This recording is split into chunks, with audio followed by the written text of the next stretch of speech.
राजधानी भंजकला मंडप में आयोजित होगा सरला देवी 122तम जन्मोत्सव।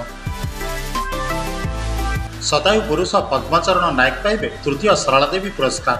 अगस्ट 9 तारिख में भंजकला मंडप में आयोजित होगा सरला देवी 122तम जयंती कार्यक्रम संपर्क में सांबादिक सम्मेलन में सूचना देले आयोजक।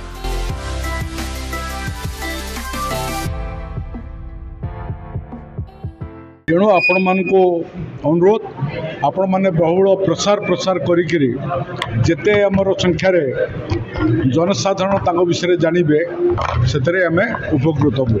आसंता अगस्ट 9 तारिख दिन जयंती 122तम जयंती पालन कराई सेन भंज कला मंडप राज्य गोटे उत्सव पालन कराहब एवं से अवसर में श्रीयुत पद्मचरण नायक जहाँ जानी शतायु समाजसेवी एवं जड़े निशा निवारण आंदोलन निशा मुक्ति आंदोलन जो ओडिशारे अग्रगण्य योद्धा तांकु से तृतीय सरला देवी स्मारकी सम्मान प्रदान करा जीवो एवं आउ 8 जन विशिष्ट व्यक्ति को सरला देवी सम्मान में सम्मानित करा जीवो एवं यही अवसर में से दिन अनेक गुड़ी कार्यक्रम आयोजन कराई भंज कला मंडप में संध्या बेले अगस्ट 9 तारिख क्रांति दिवस एवं जड़े क्रांतिकारी नेत्री सरला देवी आपण मैंने जानी ओडिशा से प्रथम महिला स्वाधीनता संग्रामी जे कि कारावरण करते प्रथम महिला बंदिनी एवं परवर्ती समय में ओडिशा विधानसभा को 1936 स्वतंत्र प्रदेश जो ओडिशा है प्रथम विधायिका हिसाब से जड़े कटकरू निर्वाचित होते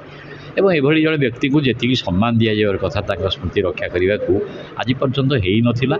तेणु आम ये कार्यक्रमटी सरला देवी स्मारकी ट्रस्ट जगतसिंहपुर जिला विकास परिषद ये कार्यक्रम आयोजन कर राज्य ओडिया भाषा साहित्य संस्कृति विभाग सहयोग रही यही अवसर संपर्क में आम निश्चित भाव आपण गणमाध्यम सहयोग कामना करवा एभली जड़े विशिष्ट नेत्री जहाँ स्मृति यथार्थ स्मृति रक्षा है स्मृति जो बंची रही आम चेष्टा कर।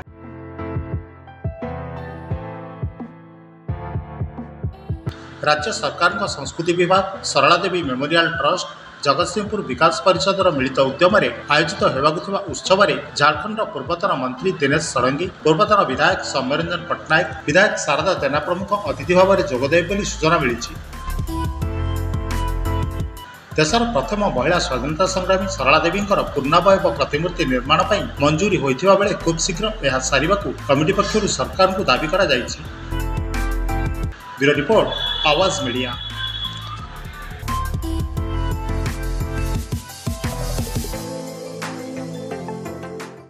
Please subscribe Awaaz Media on YouTube.